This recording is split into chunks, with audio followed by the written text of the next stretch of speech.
Those people thinking, nuclear hot seat, what have those boys been drinking? Nuclear hot seat, the corium is sinking. Our time to act is shrinking, but our activists are linking. Nuclear hot seat, it's the bomb. Welcome to Nuclear Hot Seat, the weekly international news magazine keeping you up to date on all things anti-nuclear. My name is Libbe HaLevy. I am the producer and host, as well as a survivor of the nuclear accident at 3 Mile Island from just 1 mile away. So I know what can happen when those nuclear so-called experts get it wrong. This week, the USS Ronald Reagan pulled into port in Japan.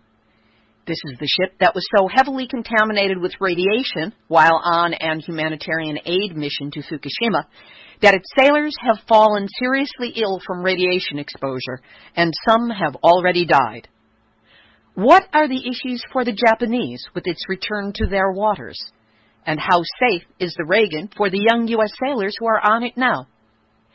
We talk first with Mr. Masahiko Goto, representative of the Yokosuka-based anti-nuclear group, Coalition Concerning Home Porting of the Nuclear-Powered Carrier Vessel. We also check in with Carol Jahnkow, Director Emerita of Peace Resource Center of San Diego. She will share her knowledge of the Reagan from the time when it was home-ported in San Diego immediately after Fukushima until it left recently for Japan. Then we will have a new feature, Filmmaker Spotlight, on Marcus Schwenzel. He is the director, writer, and producer of 7 Years of Winter, a short dramatic film shot in the exclusion zone at Chernobyl. The film has just won the Yellow Oscar for Best Film at the International Uranium Film Festival in Berlin.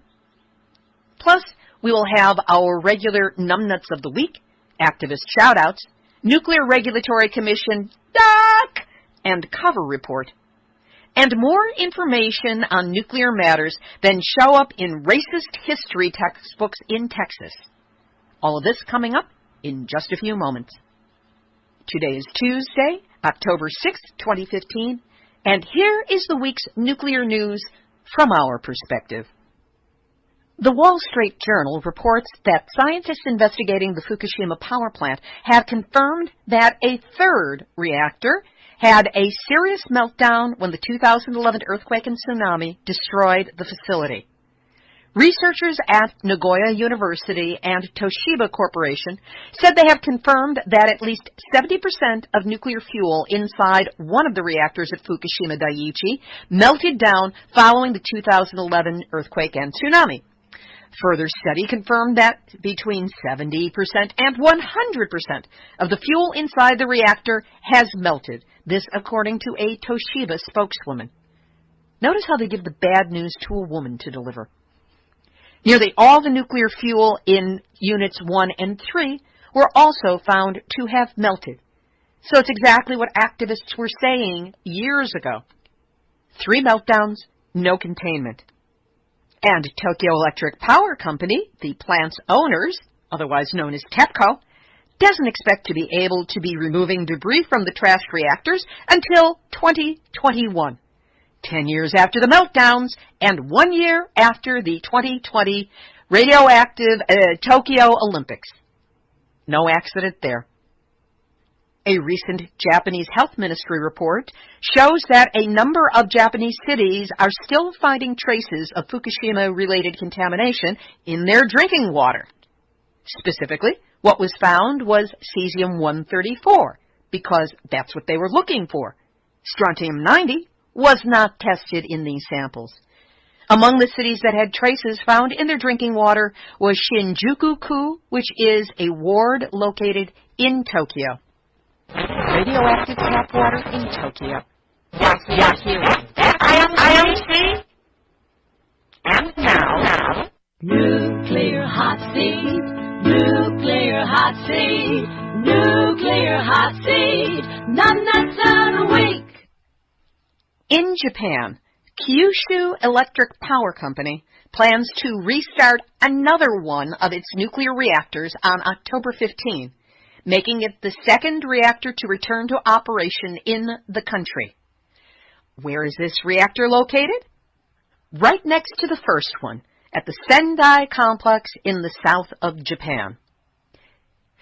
Japan's lying Pinocchio of a prime minister, Shinzo Abe, has said that the two plants can resume operation because they are going to be under, quote, the world's toughest, end quote, safety rules. That's right, Shinzo baby. 50 kilometers, 31 miles from an active volcano, in a country perched on the edge of the earthquake-prone ring of fire, in a typhoon tsunami zone. You're calling that safe? I don't care what rules you have got written down on paper. When Mother Nature decides to blow her top or shrug her shoulders or shake it out, honey, shake it out, you're going to be in big doo-doo, and none of your rules are going to make people safe from what can happen at that reactor. And that's why you, Shinzo Abe, and Kyushu Electric Power Company, and all of the people who are behind the restart of the two reactors at Sendai Complex, you are this week's Nuclear Hot Seat, nuts of the week. Bringing it home to the U.S., where at the Y-12 nuclear weapons plant in Oak Ridge, Tennessee, where, according to sources, there is an unnumbered abundance of 55-gallon drums used for storage and transport of waste materials. At least one of the drums has been found to be bulging, and a couple of others had what were termed abnormal indications.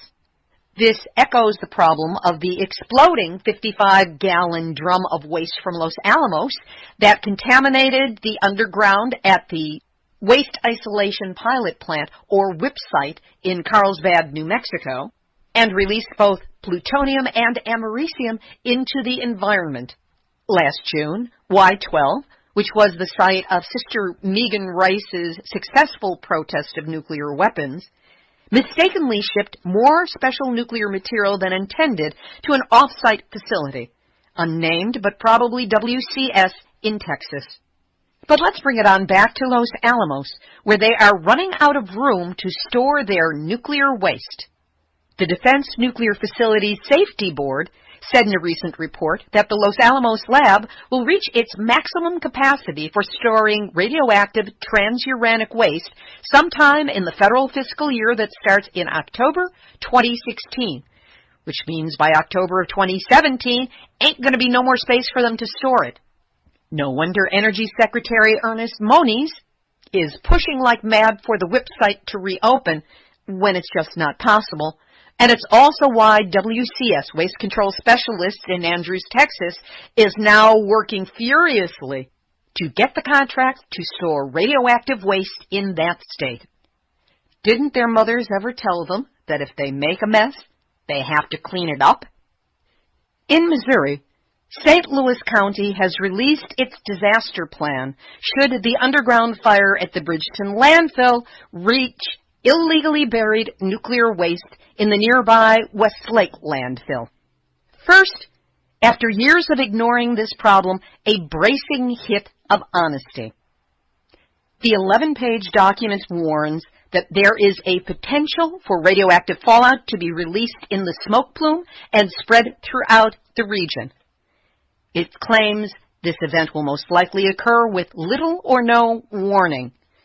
Local resources may not be adequate, and there will be a need for assistance from federal sources, the private sector, and volunteer organizations.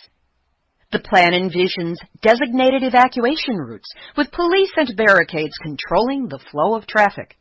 Transportation at designated pickup areas using church or school buses would be provided for evacuees who don't have their own transportation. Mass media, text messages, and public address systems on the county's tornado warning sirens would be used to alert the public if a landfill emergency exists. Good for them. It isn't going to work because panic, hysteria, clogged roads? You think a police barricade is going to control the flow of traffic when people are trying to escape radiation? Did you even read what happened at 3 Mile Island? Experienced activists have been all over social media explaining exactly why this process will not work. We'll try and get some interviews for you and keep you informed. St. Louis has had years to see this coming and have only moved off the dime in the last month. Now, fasten your seatbelts for the largest ever nuclear hot seat, Nuclear Regulatory Commission, duck and cover report. In Pilgrim, Massachusetts, at the foot of Cape Cod, on October 1st, it was revealed that if a radiation leak had occurred at Pilgrim on 8 occasions over the last 3 years, operators would have been forced to rely on the National Weather Service to provide the meteorological information needed to tell them which regions were in danger of contamination. Because in 2011, Entergy, the slumlords, owner-operators of canceled preventive maintenance on the plant's meteorological towers, and they became non-functional. The NRC first noted this status in 2013, but at the time, federal officials said the finding was rated as low in the safety significance because nothing had happened as a result. To which Nuclear Hot Seat adds, yet. On October 2nd, as Hurricane Joaquin was bearing down on the East Coast as a Category 4 storm, Cape Cod Baywatch revealed that if the waves at the Pilgrim site amount to 10 feet during the storm, there could be splashover in the switchyard and begin the unplanned outage season at Pilgrim. Didn't know that was a season. And on Monday, October 5th, the NRC identified vulnerabilities in 2 specific fire areas at Pilgrim that required what was called a compensatory fire watch, and they shut the plant down for further analysis. On Sunday, October 4th, the NRC declared an unusual event at Nuclear Power Complex in Waterford, Connecticut, because the reactor coolant system leaked at a rate of greater than 25 gallons per minute. Think about it. In Vermont, that state wanted to continue monitoring the radiological activity at the decommissioned nuclear facility, but the NRC rejected the state's appeal, siding with owner Entergy. The federal government is still deliberating on the company's plans to reduce the 10-mile emergency planning zone. They don't seem to understand that there is still hot fuel there, still spent fuel there, and it's still dangerous, and something could go wrong. On October 5th, 3 Mile Island, everybody's favorite, had an alert declaration due to a fire in an auxiliary building. An alert is level 2 on the 4-level scale that goes up to kiss your posterior goodbye. Halfway there. Comanche Peak in Texas experienced a manual reactor trip during shutdown for a refueling outage. Beaver Valley found 2 of 66 reactor vessel head penetrations in degraded condition. These flaws could grow to a size that could potentially jeopardize the structural integrity of the reactor vessel head pressure boundary. And Sequoia in Tennessee, Braidwood in Illinois, and Callaway in Missouri all had report-worthy problems last week as well. Duck! I know Mercury is retrograde, but this is ridiculous. Over to Switzerland, where in May of 2011, only 2 months after the Fukushima disaster began, both the Swiss parliament and government decided to exit nuclear power production. Sounds good, right? But now Switzerland's Council of States, the upper chamber in the Federal Assembly, has agreed to avoid putting legal limits on the operating lives of the country's existing nuclear power reactors, and has also rejected a proposal that was supported by the Federal Nuclear Safety Inspectorate of requiring operators to submit a long-term operating concept every 10 years once a reactor reaches 40 years of service. So close to being this week's numbnuts.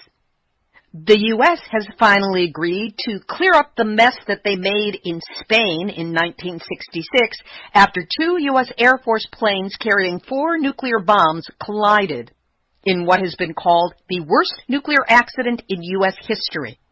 7 crew members were instantly killed, while 2 bombs split apart, scattering radioactive material over a square mile of the Spanish town of Palomares. In the 49 years since then, only 1/4 of the radioactive damage has been removed. Hundreds of municipalities in Quebec have joined First Nations to oppose uranium mining, worried that it could threaten their health, harm natural environments, and ruin traditional hunting and fishing. Currently, Saskatchewan is the only uranium-producing province in Canada and the second largest producer in the world behind Kazakhstan. And Mohammed al-Baradi, who along with the International Atomic Energy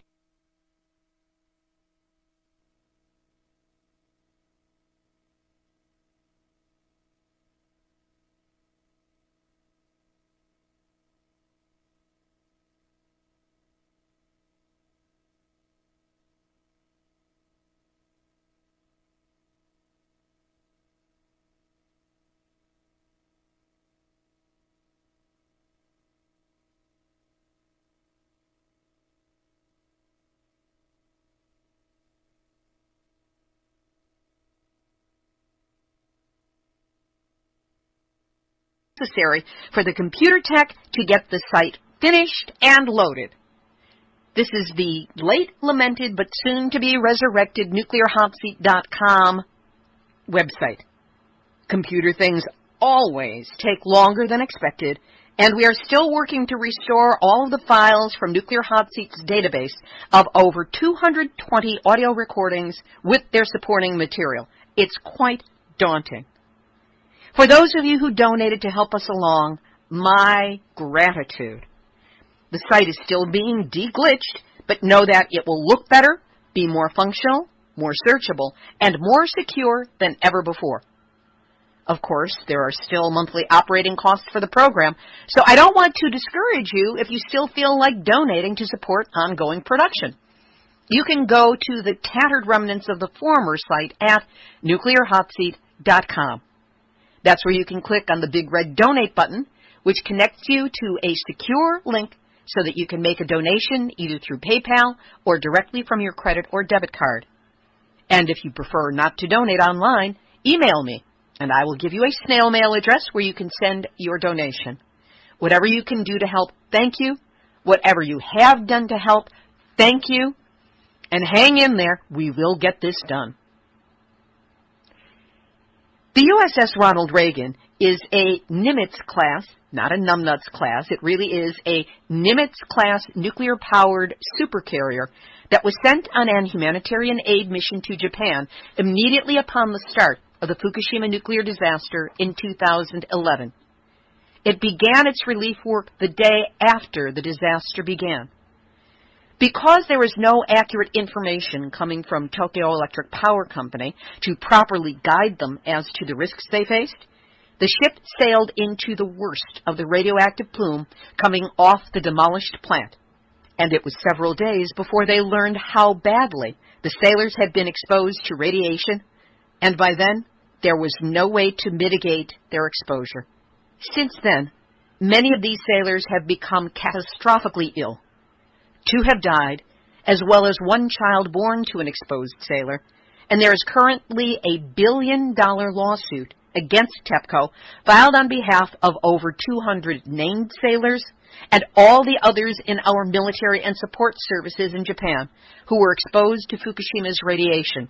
They number over 70,000.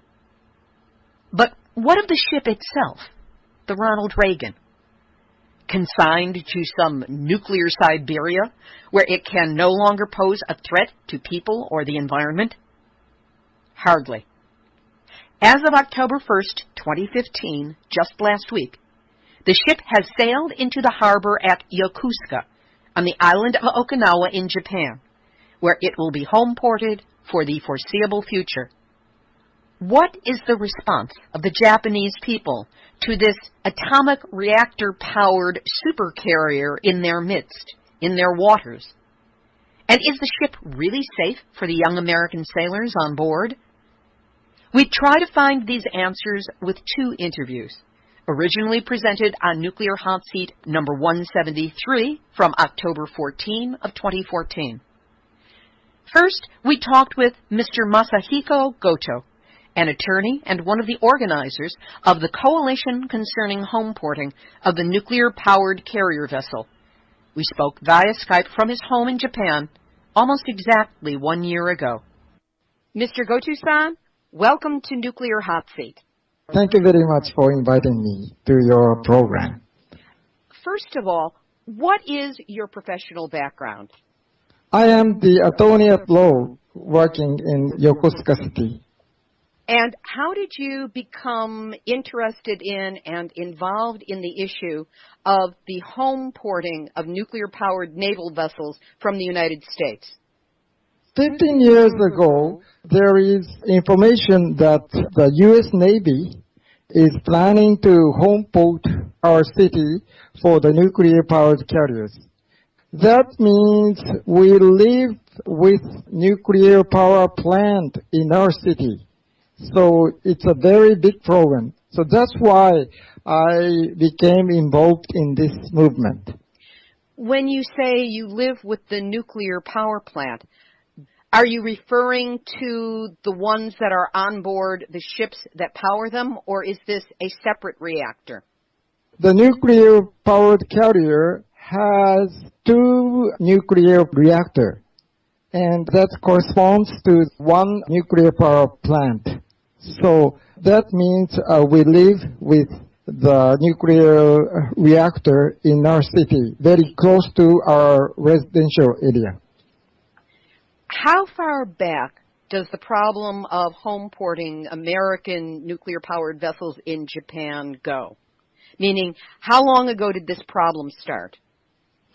15 years ago, we began our campaign. And the U.S. Navy announced this plan formally in 2005. Before the announcement, we pointed out that the Navy and the Japanese government surely have the plan. And we pointed out the risky aspect of this plan. What was the response that you got when you pointed out the problems to the government? First, the government denied the existence of this plan. And next, the government neither deny nor confirm the plan.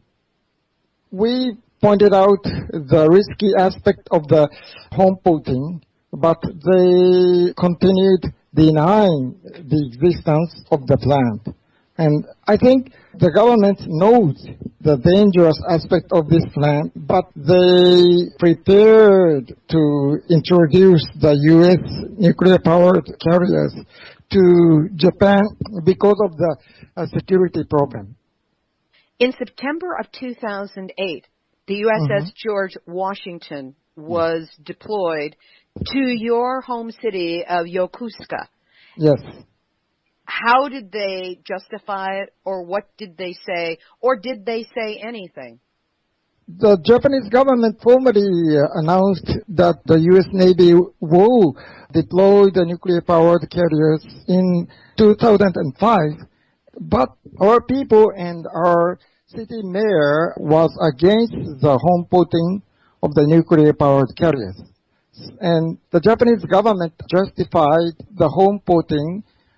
One reason is it's safe, and one reason is it is necessary for our security problem. We said it's a lie and it's not, it's wrong, but the Japanese government insisted the necessity of the nuclear-powered carriers to Japan.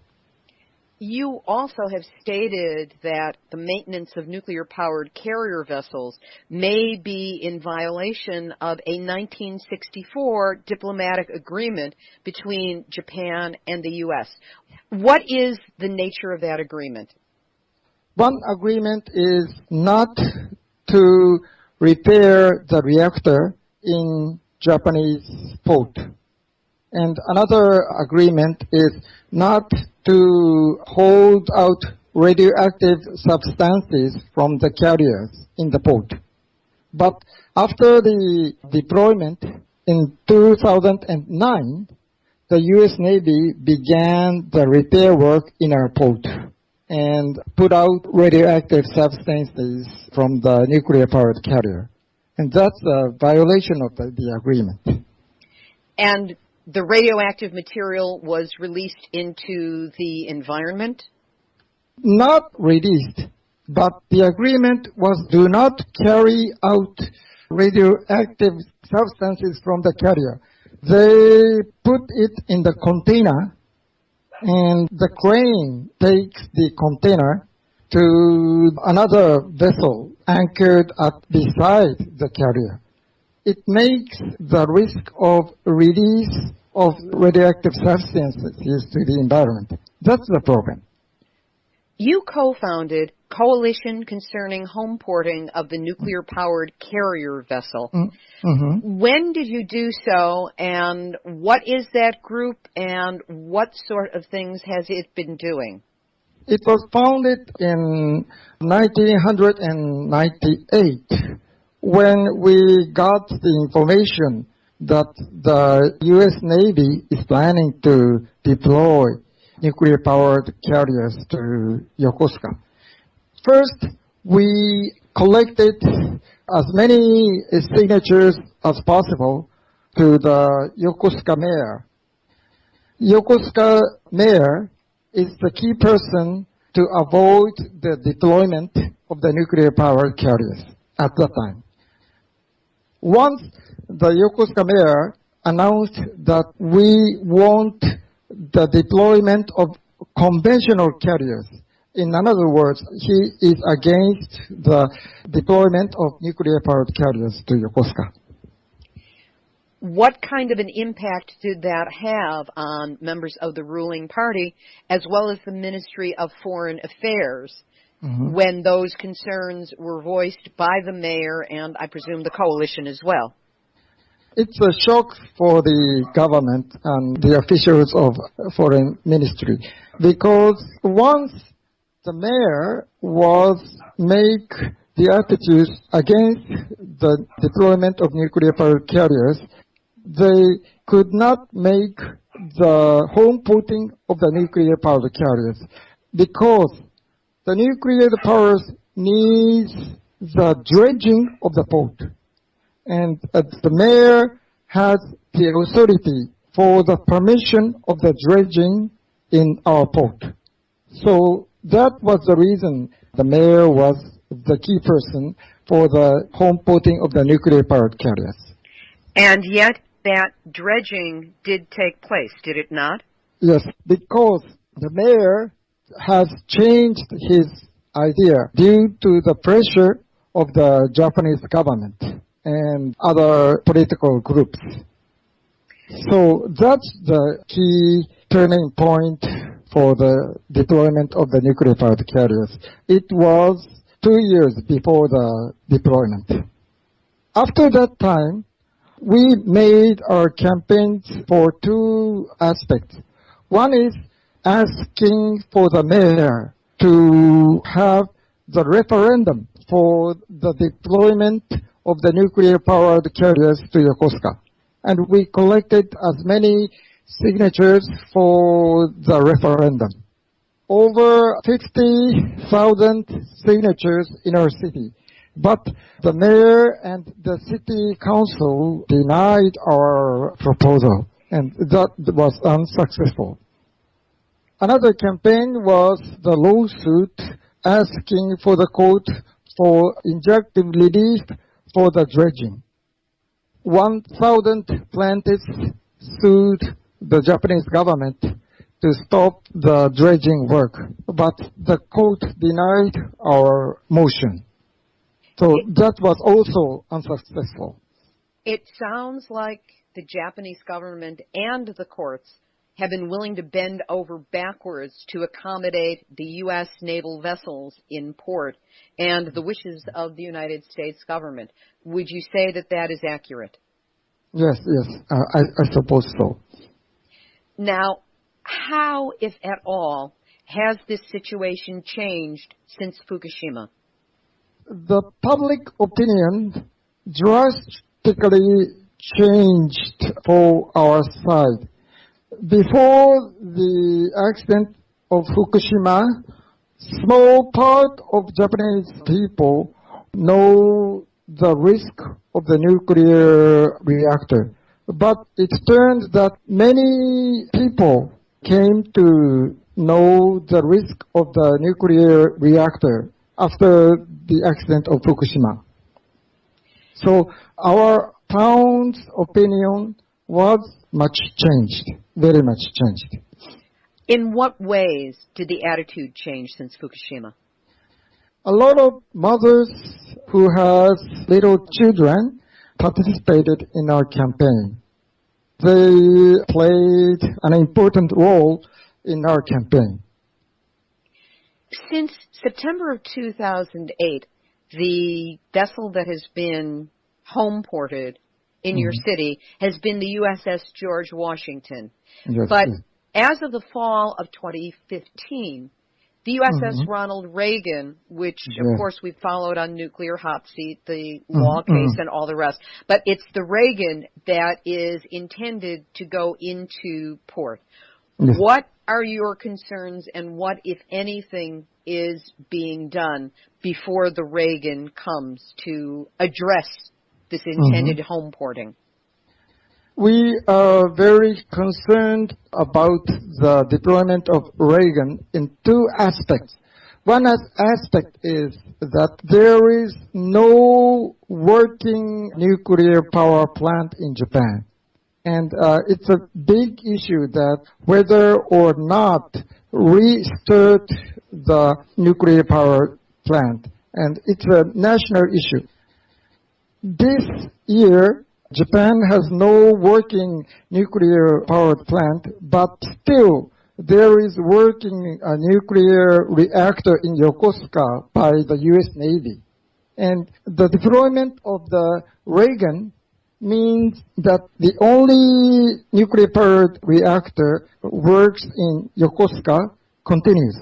So it's a national big issue for Japan, but no referendum or no hearing or no debate was made in Japan. That's a big problem. So we would like to campaign in nationwide that the deployment of the Reagan corresponds to the restart of the nuclear power plant in Japan. The second aspect is that we have the information that the Reagan participated in the Operation Tomodachi after the accident of the Fukushima nuclear powered plant. And due to the operation, a lot of sailors on board the USS Reagan was covered by the radioactive releases by the Fukushima power plant. And we know that over 100 sailors are now suing TEPCO in the United States court, and that case was not settled. The damage was so serious. We are now planning to visit San Diego to meet the victim lawyers next week. So that means that the Reagan is so contaminated by Operation Tomodachi. And once the Reagan will be deployed to Yokosuka, Japanese worker will repair the Reagan, and that makes the contamination to the Japanese workers and Japanese people. So the Reagan is not in good conditions for radioactive aspects. But once the Reagan is deployed in our city, it makes a low-level contamination to our workers and to our people as well. That's the problem. With you coming to the United States, to San Diego and also San Francisco this week, what do you hope to accomplish with your trip? We will meet the attorneys for the TEPCO case, and to meet the sailors and interview them, and would like to know the serious damage by the Operation Tomodachi. Japanese people do not know the real situation, serious situation of the sailors. So we would like to get as much information from them and let the Japanese people know the serious situation of the Reagan sailors. And we would like to make the campaigns with them, not to make any more victims by nuclear reactor. What can the listeners of Nuclear Hot Seat do to help support you in this work? First, I hope all the U.S. people know the risk of the nuclear-powered plant as well as nuclear-powered carriers. They have same kinds of risks. So we hope the U.S. people will make campaigns to abolish all the nuclear-powered plants as well as nuclear-powered carriers. Once the nuclear-powered carriers will make accident, big harm will be over your residential areas. If the United States will make decision to abolish all the nuclear-powered carriers, our campaign will be successful. Boy, do I ever hope that happens. Is there anything else that you would like to add that we haven't covered? We would like the United States people know that near the Yokosuka areas, there are a lot of risk of the earthquake and tsunami, as well as Fukushima power plant. In our residential areas, the high risk of occurring earthquake is reported. For example, 30% in next 30 years. So if the earthquake occurs, the same kind of accidents with Fukushima power plant will occur to our city, and it's a big problem. So we would like the U.S. people know that in Japan, there are many earthquakes occurring every day or every week, every month. So it is not good that the U.S. deploys the nuclear-powered carriers to Japan. Well, we certainly wish the coalition concerning home porting of the nuclear-powered carrier vessel every success in your campaigns. And Mr. Masahiko Goto-san, thank you so very much for being our guest this week on Nuclear Hot Seat. Yes, thank you very much. That was attorney Mr. Masahiko Goto-san, representing the Yokosuka-based anti-nuclear group, Coalition Concerning Home Porting of the Nuclear-Powered Carrier Vessel. Next, Carol Jahnkow is the Director Emerita of Peace Resource Center of San Diego, where she worked for over 30 years. Carol has been involved in anti-nuclear power and weapons issues for many years, including the recent successful campaign to close the San Onofre nuclear power plant. She has visited the Far East to speak about her work 3 times, including presentations in Japan, South Korea, and other Pacific ports. Here's what she had to share about the USS Reagan, also recorded for Nuclear Hot Seat number 173 from October 14, 2014. The USS Ronald Reagan, which is home ported right now in San Diego, was near Japan and was sent into Fukushima on a earthquake tsunami rescue operation. And because of the limited information and incorrect information, we now know that TEPCO was providing the Japanese government. The same happened with the U.S. government, and the sailors and pilots on this ship were exposed to the Fukushima radiation. They fell directly into the plume. I've heard stories from local people, for example, about pilots that flew through the Fukushima plume, and then there was a lot of radiation on the ship. And so I think that ship came back to San Diego, and we now know that many of the sailors on that ship have become ill. We've been covering that story very closely on Nuclear Hot Seat, including interviews with the attorneys, with Steve Simmons, and I actually traveled down to San Diego to cover one of the hearings about 2 months ago. So the listeners are familiar with that angle, but it's fascinating that you're now saying that there are pilots known to have flown through there who are perhaps experiencing negative health impact? Yes, correct. And, in just my own conversation with the attorneys, a lot of some of the sailors that they are representing are very ill. I think the connection right now is first we had a ship come back here that was supposedly cleaned, while they were trying to scrub down the Ronald Reagan. They did come into harbor. The contaminated materials that they had collected during their cleaning were still on the ship and had to be disposed of here in San Diego, and we don't know a whole lot about that. So that's an issue with us. And now the USS Ronald Reagan is scheduled to be transferred to Japan, to Yokosuka, in the summer of 2015. And this is of great concern to people there because they want to know really what happened. Is the ship still contaminated? I think there's a whole connection there that's ongoing with the Japanese people really not, particularly in Yokosuka, not wanting to accept these nuclear aircraft carriers because of the hazards that they pose.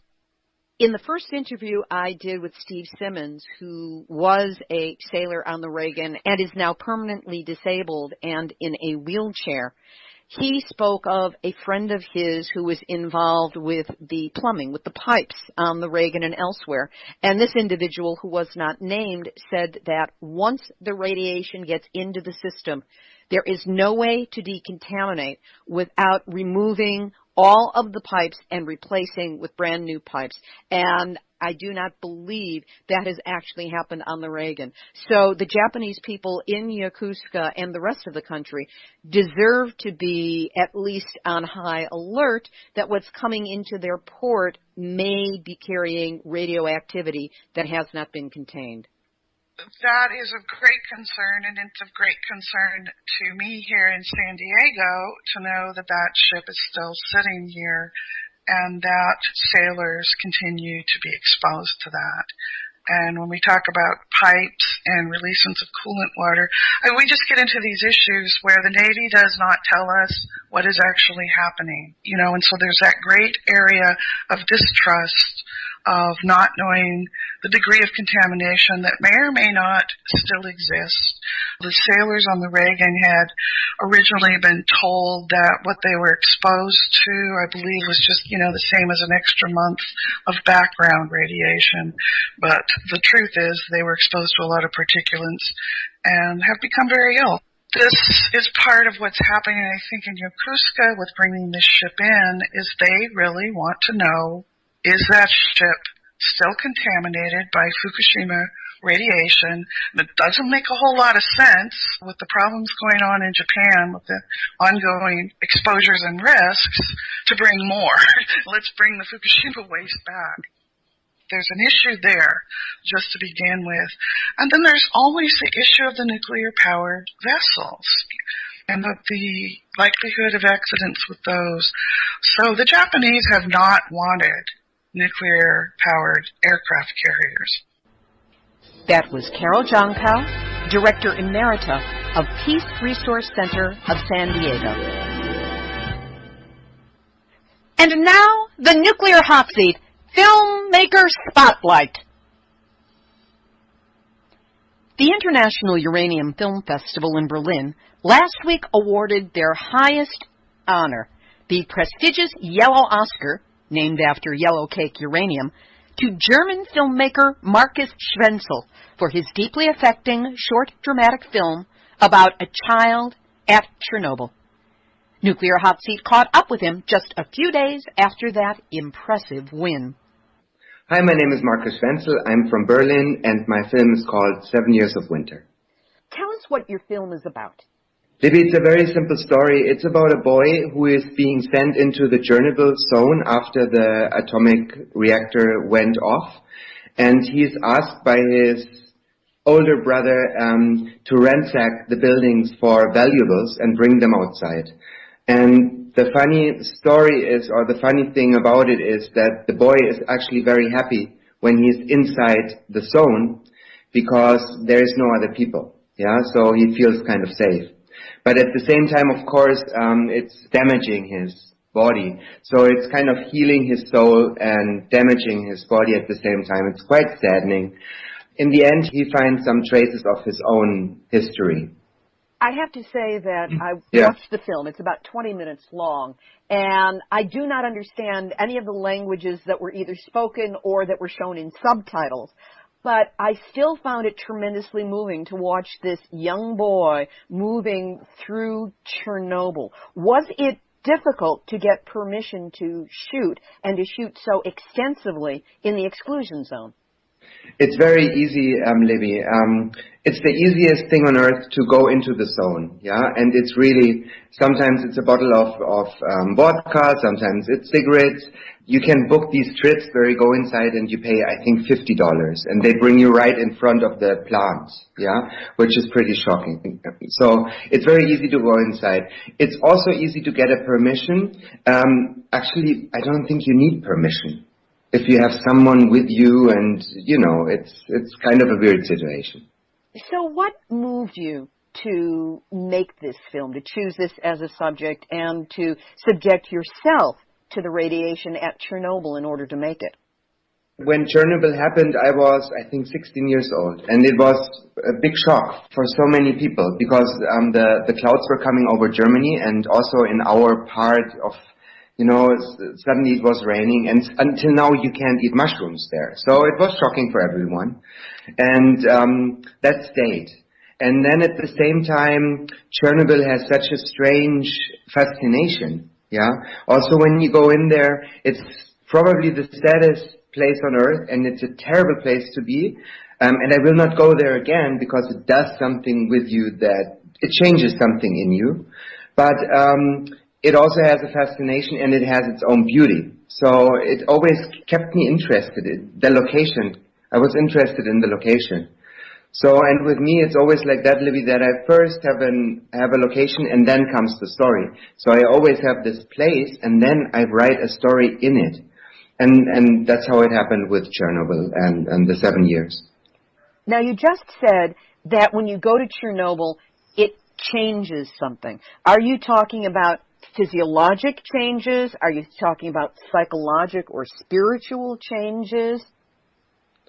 Psychological and spiritual. First of all, we know so little about what it really does because we have these measurements at the time, but who knows what we will find out about radiation 100 years from now. So it's very limited. And what it does, Libby, is you go in there and there is a great sadness, yeah? And it does make you very sad. It feels almost like it's like an emotional vacuum. Vacuum?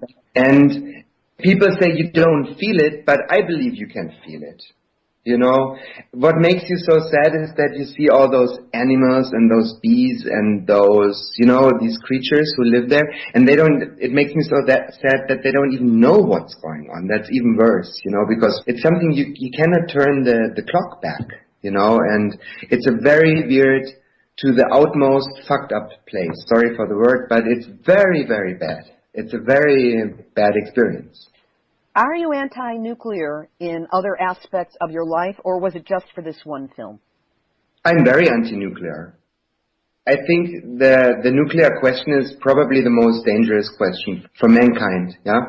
Because it's one of those things that you can play with, but once it happened, you cannot turn it back. And I think the risk that something happens is there, yeah? Sooner or later, probably it will happen, I suppose, you know? That someone blows a bomb or another reactor goes off. And it's a very bad thing because you cannot turn it back, you know, and I'm very anti-nuclear. Your film, 7 Years of Winter, has just been awarded the Yellow Oscar by the International Uranium Film Festival. Congratulations. Yeah. And I know that the film has been shown there. What has been the response of audiences? I have shown it to several festivals, and the response is always the same. There is a certain quietness after it, and it takes a while to settle, and then the applause, and then interest in general. How is it in the zone? How was it filming in there? So it was well taken yesterday. It had a very good response, and I must say I love this festival. Yeah, it's one of those festivals where I'm extremely proud to be shown it, because the other films were amazing, and I'm proud to be one of those films. And it's one of those festivals where I see that the people who do it, they really have this, this belief, and it makes me very happy.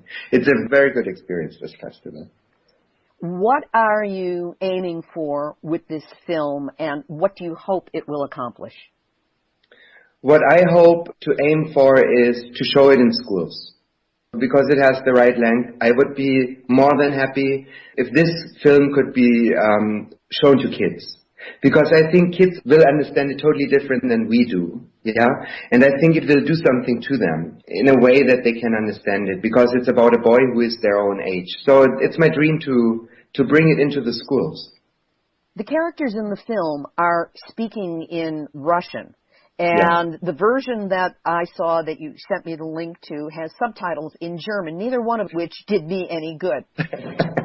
The Uranium Film Festival is planning to come to Los Angeles next year for the Hollywood community.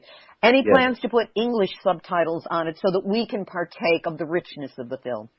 That's a promise, and we will be working on it as soon as possible. Promise, I will do it. We will hold you to that. All success to you on the film. Thank you, Libby. It was more than great to talk to you. Award-winning filmmaker Marcus Schwenzel on Nuclear Hot Seat Filmmaker Spotlight. By the way, if you wish to watch the film, in Russian with German subtitles still, you can Google 7 Years of Winter, spell out the word 7, and the YouTube link will show up. Activist shout-outs. The Nuclear Regulatory Commission is still taking comments on their ill-conceived consideration of the junk science hormesis, the lame-brained theory that tries to convince us that up is down, black is white, and radiation is good for you. This is being proposed as a change from the proven science of the linear no-threshold model, which has been the gold standard for decades in evaluating radiation risk. Linear no-threshold holds that any and every dose of radiation is potentially harmful, it accumulates in the body, and we need to protect ourselves from it. That's why pregnant women no longer get x-rays of their fetuses. But the NRC's petitioners propose that their flawed standard be used instead for determining radiation risk under all circumstances. Talk about the war on sanity. Your comments are needed on the NRC's site.